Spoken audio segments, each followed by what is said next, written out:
I have a long question here, so I won't read all of it, but I'll read parts of it. I believe that I met my twin flame, but for reasons that are not important from the perspective of this question, the manifestation of a romantic love relationship between the two of us in this embodiment is extremely unlikely. Partly because of my unresolved psychology, and partly because I feel that I have an extremely deep connection with this woman. Over time, I developed a spiritual addiction to her, whereby I feel that I cannot be whole without her.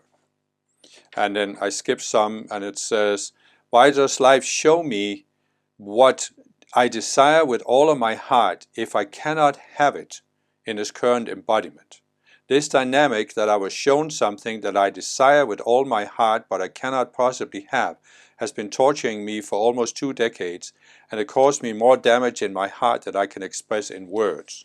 And then it goes on to talk about a bait and switch version where you're shown something but you can't have it. And so I think this is the general question, why I thought it would be interesting for many people, because many spiritual people I met over the years have had a vision of something, and then they have felt they couldn't have it. They couldn't have it physically manifest. It could be a relationship, it could be other things. So I think there's a general theme there that as spiritual people we sometimes have an intuitive vision of something, and then we realize that we can't have it. And why is that? So in other words, why would God or the ascended masters or spiritual teachers, why would they show us a vision if it can't be manifest? And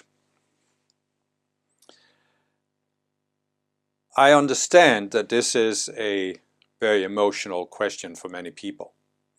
And I understand that the answer can sound insensitive.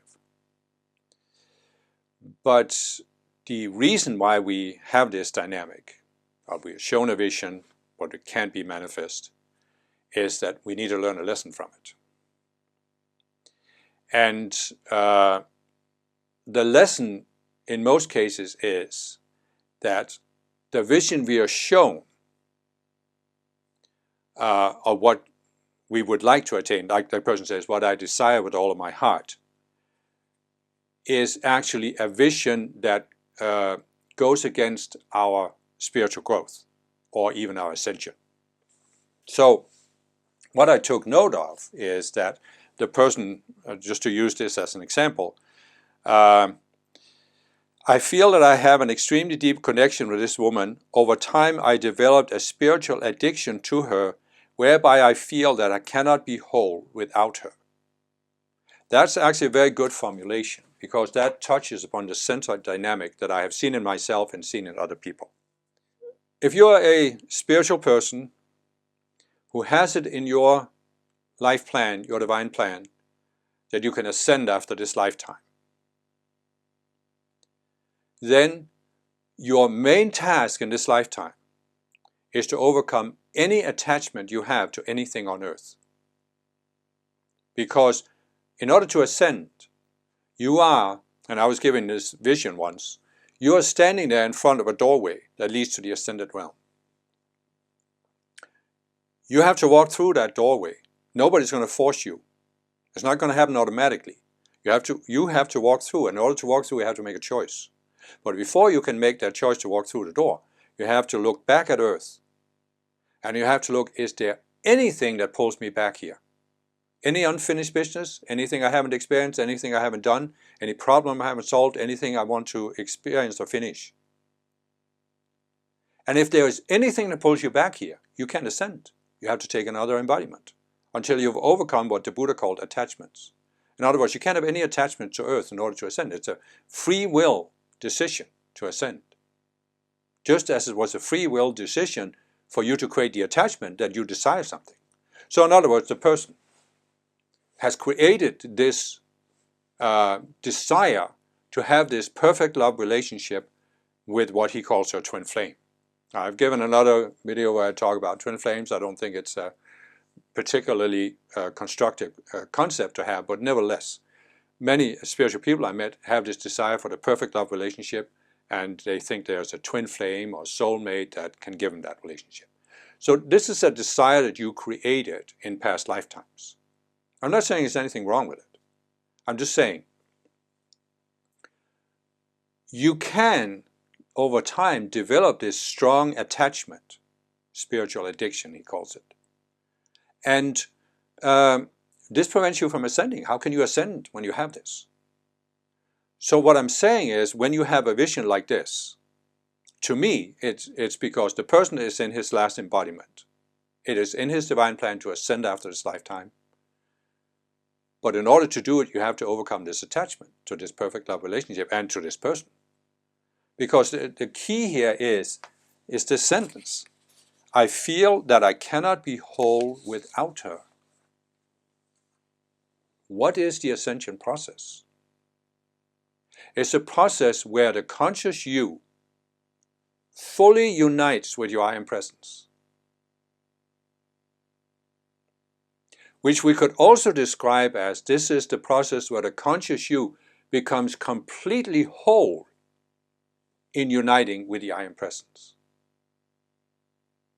You don't need, even if there's such a thing as twin flames, you don't need your twin flame in order to be whole and ascend. And I know there are people in previous Ascended Master dispensations who are very attached to the twin flame concept who would question this, but you just need to look at the fact.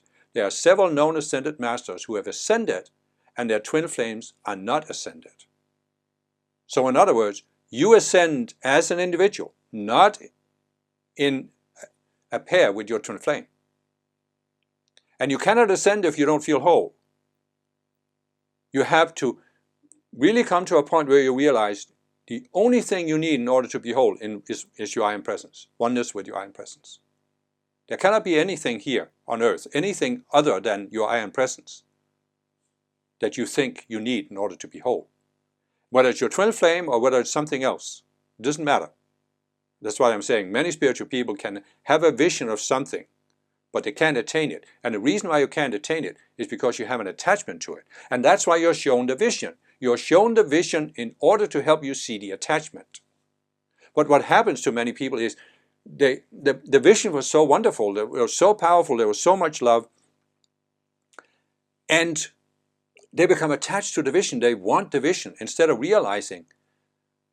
But however positive the vision was, it's nothing compared to oneness with your I Am Presence. That is the ultimate experience you can have, is oneness with your I Am Presence in the ascension. Nothing compares to it. So you have become attached to a lesser vision that prevents you from actually achieving oneness with your I Am Presence. And that's why you were given the vision in order to see your attachment and work on it, instead of going into this, oh, this should be manifest, and why isn't it manifest, and why did God show me this? Well, God showed you this to show you you have an attachment. So be willing to look at the attachment. Use the process I've described in so many videos. The attachment comes from a subconscious self. In a past lifetime, this person decided, I cannot be whole in myself. I need another being to be whole. That's a subconscious self. It's not reality. Because as I said, reality is that the only way for you to be whole is oneness with your I Am Presence. You decided this. You may have had good reasons for it. You may have been in a difficult situation. I'm not trying to in any way criticize it. I'm just saying you made that decision. I cannot be whole without this, whatever it is. And again, can be all kinds of visions people have. I've had people who would desire to be rich. I've had people who desire to be spiritual leaders, spiritual healers, who are standing in front of a crowd of 10,000 people and healing people so they jumped out of wheelchairs. I've had spiritual people with all kinds of desires like that. And it's not necessarily there's anything wrong with the desires, only if this is your last embodiment. You have to overcome the desire, the attachment to it, because it will prevent you from ascending. So, I don't know, there's probably more that could be said, but I think if you have this, you have received a vision and you feel it can't be manifest, it's, in my view, because you were meant to see the attachment you have to that vision and overcome the attachment and realize that the ultimate fulfillment and wholeness you can experience is oneness with your I Am Presence, and that's what you achieve when you ascend. And if that is really what you desire, then nothing else matters. Nothing else will, you will not allow anything to stand in your way. No matter how wonderful of a vision it was, you will not allow it to stand in your way of that unity with your I Am Presence.